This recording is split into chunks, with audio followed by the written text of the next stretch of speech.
So, first question I think we all want to know is, where did this idea come from? How did it all start, and how many other jackets like that do you have at home? A few, yeah.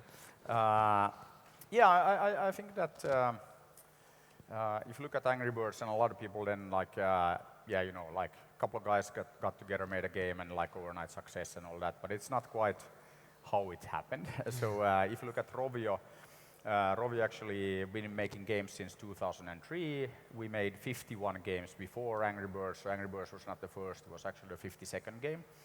And, so what happened to all was it like an evolution, the other games before that you just, or one day in the shower, I want to be Mighty Eagle? Actually,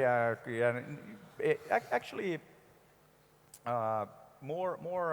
you look at the market, so I mean, at Rovio started making games before the iPhone, before Android, I mean, like when our friends at Nokia were still making phones, so like way back. And I think that the market changed more than kind of like we changed. So we always been making great games, but it wasn't so easy for like a startup to get those distributed. So then like the iPhone and the App Store changed that. So now the problem is not getting the game out there.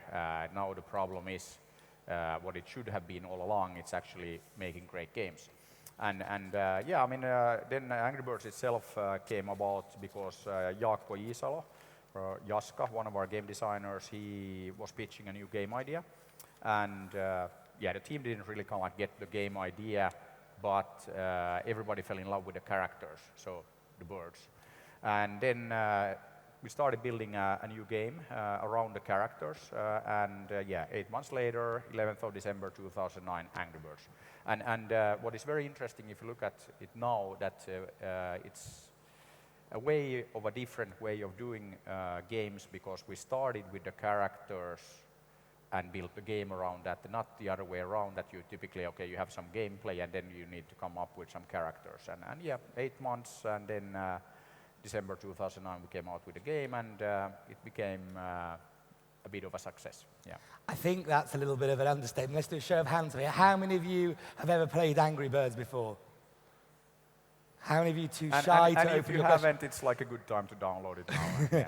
Exactly. I think we all have, there's a few levels that I'm sure many of us here are frustrated on that we can't get by. And look, it's funny, I've joked a few times with you, but you really are developing it, obviously more than a game, your clothing line. And so when did this happen that you actually realized that, whoa, I mean, you'll tell the figures better than I know of. So you saw you had this huge growth in downloads, player activation.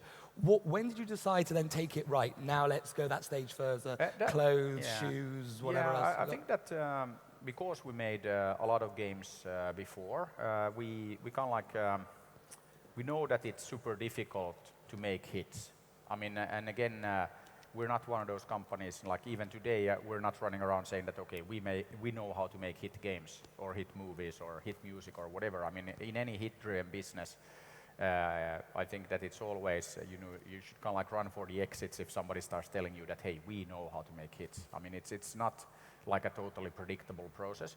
But I think that from the beginning, we had this kind of like strategy that, okay, let's make games for the iPhone until we have a hit, and then take it everywhere. And then with Angry Birds, okay, we had a hit, and then as I said, we know that it's like pretty difficult to make hit games. So then once we had one, then okay, now we're going to take this everywhere. And it doesn't mean that, okay, of course we went to like Android, all the platforms, but we also looked at ourselves not as much as kind of like a games company, but entertainment company. So we started making animation. We actually acquired a small animation studio. We started making animated shorts. We launched something called Toons TV, which is now one of the biggest like video distribution networks on the planet. We have over 6 billion views, I think, for our animated shorts. Then we got into toys. So we actually started looking at that. We looked at SpongeBob actually at the time, and Nickelodeon, that, hey, how is it possible that this, SpongeBob character that is not like, I mean, amazing, if you ask me, but it's a okay brand, that they were at the time doing 4 billion like at retail value. And so we were asking ourselves that how is that possible? that, with that kind of character, and they can make like 4 billion. So, if they can do it, so can we. So we started like looking at the licensing market. Then we launched these Angry Birds plush toys that I'm sure some of you have seen. So we have a few million of those out there. But it was very interesting that when we got into the toy business, and I mean like true licensing and all of that, and we knew nothing about licensing or merchandising really at the time, a lot of people were telling us that, hey, you guys, you're a games company. I mean, you should focus and, like do games because that's what you know. And I think what I always say is that we are super focused, but we're focused on Angry Birds. So I mean, again, and the film, because obviously I know you've just launched. Maybe you can share a little bit with the audience, because that's quite a bold move. I know Lego have done it. I know others. It's one thing having teddy bears, toys, and going further, but it's taking on a production that you've done. And I think you were telling me last night was pretty successful film. I mean, that's a massive investment and a massive. Wait, was that something that you always thought was going to come, or it's something that you I think saw developing? We had discussions very early about movies, and I think that that was kind of like you can't say that. Okay, I can't say that. Okay, we had everything like carefully planned. That okay, we do a game, we do animation, merchandising, movie, parks. I mean, that's not how it happened. But I think that. I always say that our business is super simple. So, I mean, we only need to worry about our brand and our fans. So it's like two things. And then, we're kind of like in the business of providing Angry Birds branded experiences in all forms and shapes to our fans. So, sometimes it's a movie, sometimes it's a new game, sometimes it's a soft drink, So it's like, it's still, very, very focused on kind of like the brand of Angry Birds. The movie, we also decided to do differently. So we kind of like paid for the production ourselves. So kind of like how George Lucas did Star Wars originally, that he produced it himself. Because I mean, it would have been pretty easy for us to just like, okay, here's Angry Birds, the brand, we just give it to a random Hollywood studio and they make like one of these not so successful, movies about a game. But we wanted to kind of keep the creative control and really make sure that it's a great movie. And it cost a bit over $70 million to make. How much you brought in so far, the box office? So we opened now in many markets last weekend. So I think we became #1 in 37 markets. We had a $43 million opening weekend, and now we're opening in the US and China and Korea. And what about here in Singapore? When are you going to? Singapore, I think, is next Thursday, if I remember correctly. So can I make an assumption that everyone in this room Thursday night's going to be going to the cinema? Yes? I think you can still get tickets, so, like if you, like get online now. But yeah, I think that, again, of course, huge project, took 4 years, and kind of like our biggest production like ever, of course, and it's takes a lot longer and a lot more money to make movies than games. But again, everything we do is kind of like supporting the brand, and again, as I said, providing a branded experience for our fans, and also the brand is supporting everything we do, games, movies, everything. I mean, you say this a lot, like a brand, and I remember what you said, like a 100-year brand. Aren't you ever worried of thinking to yourself, whoa, this is just a phase, people have downloaded, aren't you worried that it could run out, that people will get fed up of playing it? Is that a concern of yours? Because just to go further on that, because if you're trying like to be a Disney or a Nickelodeon, they have many characters, many different things. Is this something that you'll see? No, I think not at all, because it's up to us to keep it fresh and make sure that we provide great branded experiences. So again, we make. Every year we make fantastic new games, and okay, we don't make fantastic new movies every year because it takes a while. But I mean, again, I'm not concerned about that at all, because if you look at Angry Birds, I mean, we've been around now for a bit over 6 years. Okay, we started with a game. The Angry Birds games have now been downloaded over 3 billion times, a billion of those in China. 93% of the Chinese population knows the brand, 91% of the Indian population knows the brand, 9 out of 10 Americans know the brand, quite a few people here know the brand. So basically we built one of the most well-known brands in entertainment very, very fast. And I think that, again, if you look at some other like kind of like inspiration and role models, I mean, we've been around 6 years, so we're kind of like just a baby, and I always say that we're kind of like off to a good start. But again, I really mean that, because if you look at Hello Kitty, that I'm told is not a cat, but it's like a character. But anyway, Hello Kitty, that's a middle-aged lady out of Japan, by Sanrio, 40 some years, and it's just one character, and it's still going strong. I see Hello Kitty everywhere. Or take Mario, like 25 years old. He's going like lots of places, and Mickey Mouse, 1928, and still not dead. Absolutely. And just think with that, then I want to talk a little bit about the startup journey. When did you realize, was there a moment where you saw there was that breakthrough when the game worked? Because you said you had so many different versions before, because your journey really, you've had that, there was that success phase, and then there's that level where you are now. Do you remember that moment where you broke that glass ceiling, when you knew it was going to be a success, and then that breakthrough moment where you knew it was there to last?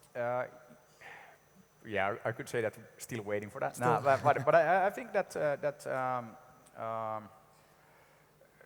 it's very tough to kind of like, okay, I think to like one moment. I think that there's like a series of moments, and I think that we first knew that we're onto something. I mean, if you look at the game, when the developers were playing the game a lot, and I always say that we always want to make games that we love to play ourselves. And like if you look at Angry Birds, very true. I mean, everybody was playing the game during development, and I think that's also like a very important characteristic of any game, that if you kind of like really love what you do and I love the product, then of course you make it better, and it's again what kind of like happened with Angry Birds. And then I think one of these moments was also, so I mean, we came out with a game in December 2009, and then Niklas, one of our founders, so Niklas took the game home over Christmas, went home to his parents, and then what we always do, that then you show like, okay, here's this game that we made, and then he gives the phone to his mom, and with the 51 other games, then his mom takes a look at the phone, and oh yeah, very nice, and here's the phone back. But with Angry Birds, he didn't get the phone back like all Christmas. So because his mom, which again, she's like a normal mom at the time that doesn't play games, but she played Angry Birds all Christmas. So then we knew that, okay, like we're onto something. So passed the mother test, that's always a good sign. Exactly, and I think that's huge. That's a good sign. And going back to startups a little bit, I know this is something you're very passionate about. I'm sure everyone in the room and around has seen you've been around talking to everyone. Where did this passion come from? Is it the passion for creativity? Is it the sense of every startup thinks they're going to take over the world? Like, what's your driver? Because I know education and this is a real key interest of yours. Absolutely. I think that, again, I mean, I've been working with startups for a long time, since like the early 90s. And actually, so even before like Rovio and Angry Birds, and I was actually doing this, I was working for HP, and that's actually what first brought me to Singapore, because HP, I don't know, used to be like the biggest employer after government or something like that, so like big presence here in Singapore.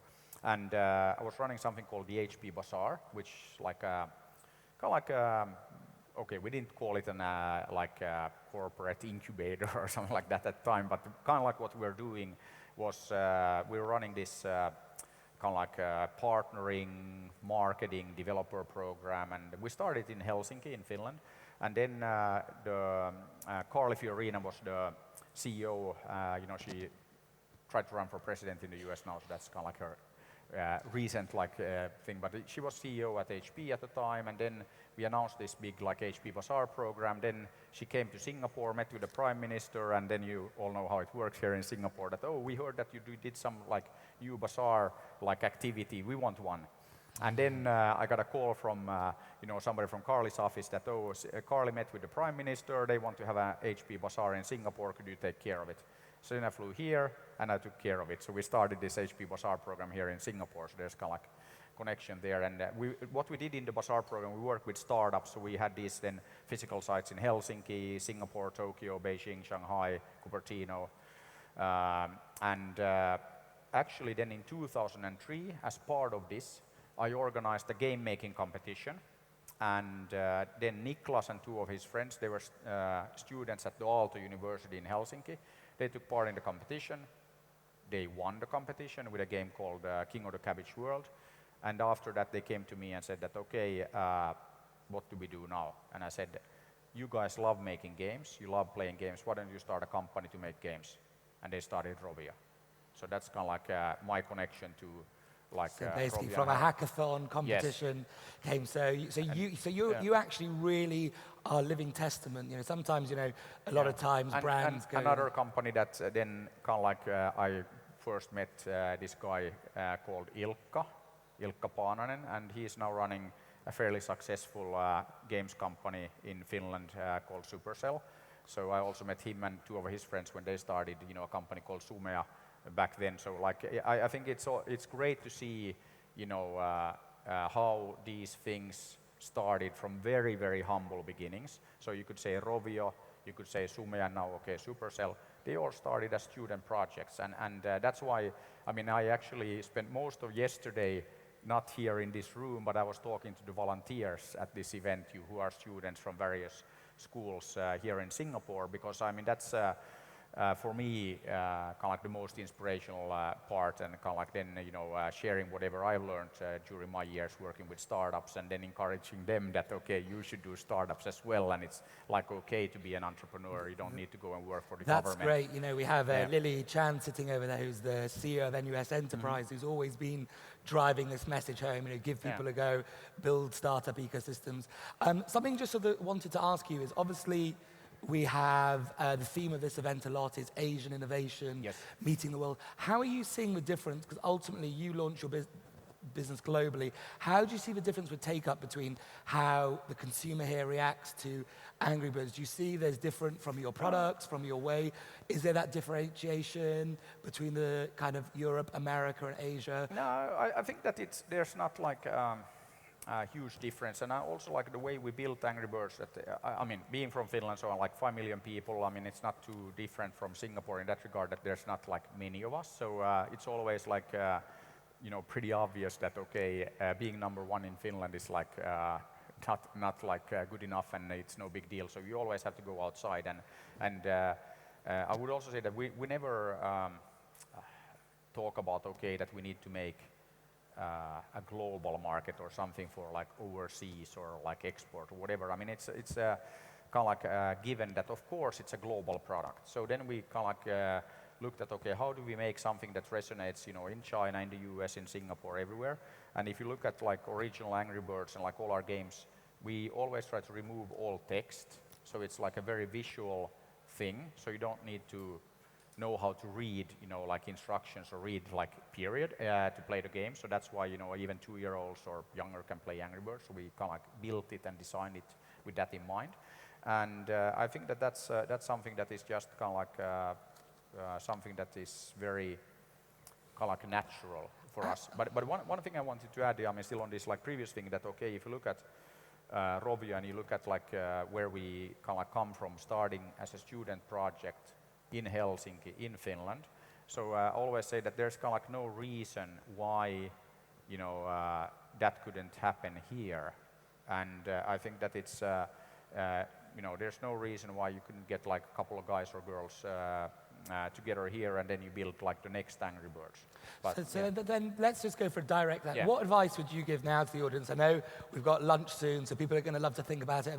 What advice would you give to some people looking to start a company here? I remember I asked last year on the stage, I was talking to Yossi Vardi about this. It's the fear of failure, how people need to overcome that. What advice would you give to an audience of what they should do if they want to start something, take that risk, do that? Well, what would be your words of wisdom as the mighty eagle? No, but I think that it's again, I think the most important thing is to kind of like just go do it. That's like one thing. And then there is kind of like no reason why not. Of course, if we can do, and we can make Angry Birds in Helsinki, why couldn't you do the same here in Singapore? And I think that it's very important to have role models. And I mean, if you talk to Ilkka, who runs Supercell, he always tells us that Angry Birds and Rovio was a huge inspiration. That he looked at us and they said, okay, if the Rovio guys can do this, then they're going to make something even bigger. And I mean, they did. So Supercell, obviously one of the most successful games companies of all time. And I think that it's very important. We need to have like role models, here in Singapore. People who've been very successful building a startup, and taking it to the world. So I think it's super important because now what has happened in Finland that we have like, in Helsinki alone, I think we have like 200 game studios. There's, an explosion in startups in general, and it's because now people look at us and Supercell that, okay, if those guys can do it, hey, we'll do the same, we'll do something even bigger. It's very true. And just for myself, we think of the Nordics, the Aurora, the games, you think of this place. So, I mean, absolutely, I think that's something relevant for this audience, as you'll see when that company emerges, there will be that clustering effect. But just back to one question that's really for myself. We're seeing a lot at the moment. We had Playbuzz on the stage yesterday of this whole social and gamification of content. I know you guys say that you're this platform.